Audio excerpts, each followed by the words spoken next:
Hello, my name is Ram. I am in 5th grade. My teacher in Code Young is Aksa ma'am. Today I will be presenting my hexagon-shaped tape food chain for the creative project. So it starts with grass, and then it goes to grasshopper, then it goes to bird and snake. Eagle is the last animal on the food chain, and then it's a mushroom. So grass is first because grass is made with nutrients and things. And it's what the grasshoppers eat. What eats the grasshoppers is a bird. What eats the bird is a snake. What eats the snake is an eagle.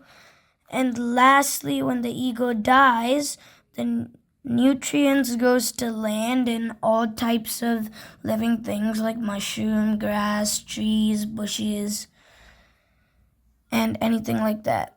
I called this a hexagon taped shape creative project because it kind of looks like a hexagon that's not even, and I just taped it, so you should be able to see the tape. And that is my project for the creative week. Bye.